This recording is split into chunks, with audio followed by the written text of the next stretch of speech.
उनका बिजनेस जो है वो पूरा। बिल्कुल, वो 4-5 विधेयक हैं अभी बाकी। कल तो वो आएगा त्रिभुवन सहकारी विश्वविद्यालय को लेकर, इमिग्रेशन और फॉरेनर्स बिल बाकी है, और राज्यसभा में, लोकसभा में तो पारित हो गया है। बड़ा बिल तो वक्फ बिल है, वक्फ विधेयक है, वो जेपीसी में बुलडोज किया गया है, उस पर हमने वक्तव्य भी जारी किया है। हम तो बिल्कुल उसके खिलाफ हैं, क्योंकि जो वक्फ विधेयक है वो हमारे संविधान पर एक सीधा आक्रमण है, सीधा आक्रमण है, हमारे संविधान के बुनियादी संरचना के खिलाफ है, पर वो बुलडोज किया जा रहा है।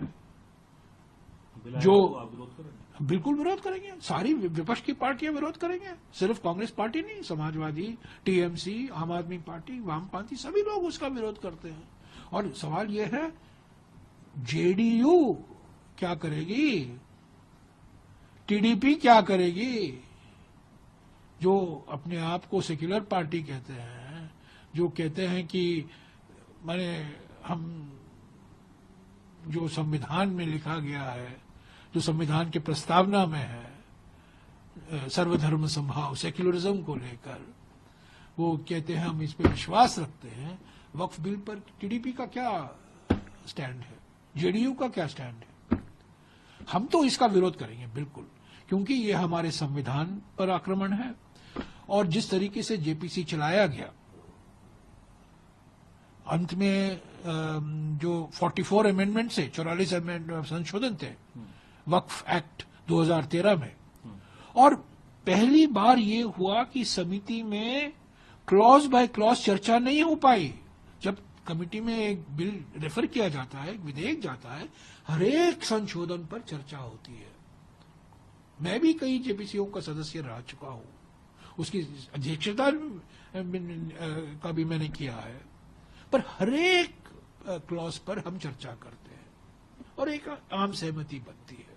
अगर आम सहमति नहीं बनती है तो डिसेंट नोट देते हैं, पर हमेशा प्रयास रहता है कि आम एक सहमति बने, सर्वसम्मति बने। अगर सर्वसम्मति नहीं बनती है तो आम सहमति बने। पर इस बार तो 450 पेज, 450 पन्ने का रिपोर्ट 2 दिन में सांसदों को कहा गया आप पढ़ो, 1.5 दिन में। और जो क्लॉज बाय क्लॉज है, जो 44 संशोधन थे, उस पर बिल्कुल चर्चा नहीं हुई। तो ये तो पार्लियामेंट्री प्रथा के खिलाफ है, पार्लियामेंट्री रीति रिवाजों के खिलाफ है, पार्लियामेंट्री प्रोसीजर के खिलाफ है, पर हमारे संविधान पर भी एक आक्रमण है। पर सरकार तो अपने तरीके से एडमेंट है, यूं कहीं एडमेंट नहीं, सरकार अपने स्टैंड पर है। आज भी केरल के अंदर जो बिशप्स हैं उनकी बात का वो लेके समर्थन लेते हुए उन्होंने विपक्ष के ऊपर ही एक बॉल एक तरीके से थ्रो की गई है। किरण रिजिजू साहब, निर्मला सीतारमण जी, इनकी तरफ से कि देखिए अब तो और सामाजिक संस्थाएं भी हैं जो साफ तौर पर कह रही हैं कि हम इसके समर्थन नहीं है, तो माहौल पैदा कर रहे हैं। आने दीजिए, वो तो लाएंगे, बिल्कुल लाएंगे। जेपीसी को गया था, हमारी मांग थी कि आप जेपीसी में भेजो। जेपीसी में इस पर सही ढंग से चर्चा नहीं हुई, जैसा कि मैंने कहा, वहां भी बुलडोजर चलाया गया। अगर लाएंगे हम तो इसका पूरा विरोध करेंगे, लोकतांत्रिक तरीके से हम इसका विरोध करेंगे। हमने वक्तव्य भी जारी किया है, हमने 5 जो कारण है हम इसके खिलाफ हैं उसको भी हमने जनता के सामने रखा है। पर सबसे बड़ी बात है कि ये हमारे संविधान के खिलाफ है, संविधान पर खिलाफ है, और हमारे संसदीय प्रणाली का भी उसका ये उल्लंघन करता है।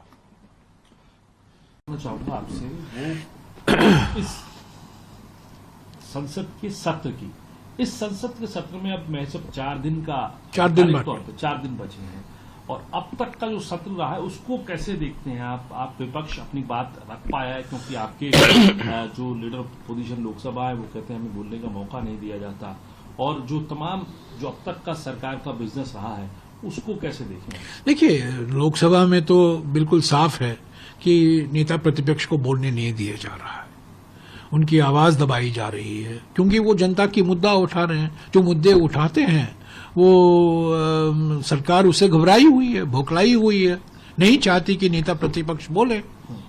और हमारे नेता प्रतिपक्ष सीधे तरीके से बोलते हैं, घुमा फिरा कर नहीं बोलते हैं, सीधे तरीके से बोलते हैं। निशाना सीधा है उनका, उससे होने नहीं दे रहे हैं वो सरकार, तो नेता प्रतिपक्ष को बोलने नहीं दिया जा रहा है। राज्यसभा में भी वही हाल है, बार बार हमारे नेता प्रतिपक्ष और कांग्रेस अध्यक्ष खड़े होते हैं, जो सरकारी बेंच में बैठते हैं बीजेपी के सांसद, उनको बोलने नहीं देते हैं, हाउस एडजर्न किया जाता है।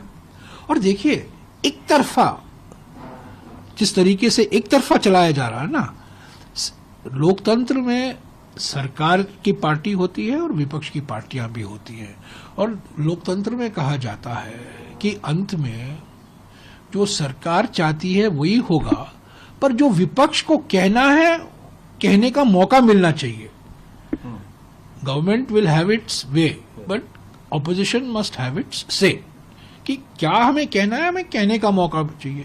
हम बार बार कह रहे हैं एक शॉर्ट ड्यूरेशन डिस्कशन होना जरूरी है। जो इलेक्शन कमीशन के ऊपर कई सवाल खड़े किए गए हैं, जो निष्पक्ष चुनाव की जो हम उम्मीद करते हैं, उस पर कई सवाल खड़े किए गए हैं। हरियाणा में, महाराष्ट्र में, पश्चिम बंगाल में, कर्नाटक, सभी जगह, दिल्ली में, उस पर 1-3 घंटे की बहस हो। हम लोग यही मांग कर रहे हैं, हमने तो यही मांग की थी, पर हमारे सम्मानित चेयरमैन साहब बीएसी से उठकर चले गए। तो सरकार चाहती, अगर हम तो बिल पास करा रहे हैं, विधेयक हम पारित करा रहे हैं, और भी 3-4 अभी महत्वपूर्ण विधेयक बाकी हैं, और मैं समझता हूं सरकार जरूर प्रयास करेगी उसको पारित करने के लिए। पर हमारी मांग एक ही है, उसका क्या होगा? 3 घंटे पर आप चर्चा कराइए, आपको कुछ छुपाने की कोई आपके पास नहीं है। आप समझते हैं कि पूरी पारदर्शिता से आप काम कर रहे हैं, और जो संवैधानिक संस्था है, चुनाव आयोग एक संवैधानिक संस्था है, उसको और सशक्त बनाना पार्लियामेंट की जिम्मेदारी है, पर उसको कमजोर किया गया है, उस पर हस्तक्षेप हो रहा है। इलेक्शन कमीशन को प्रधानमंत्री और गृहमंत्री चला रहे हैं, उस पर कई सवाल उठे हैं। मैंने खुद चुनौती दिया है सुप्रीम कोर्ट में कुछ इलेक्शन कमीशन के निर्णय को लेकर। तो इस हालात में, इस माहौल में हम चाहते हैं कि सभी विपक्ष की पार्टियां, Congress party, Samajwadi party, TMC, Samajwadi, सभी पार्टी, आरजेडी, सभी पार्टी, वामपंथी पार्टी, सभी लोग चाहते हैं कि 3 घंटे का बहस हो इलेक्शन प्रणाली पर, और जिस तरीके से इलेक्शन कमीशन को और सशक्त और स्वतंत्र बनाया जाए, किस तरीके से और निष्पक्ष और पारदर्शिता से हमारे चुनाव कराए जाए, उस पर चर्चा हो। पर वो सरकार नहीं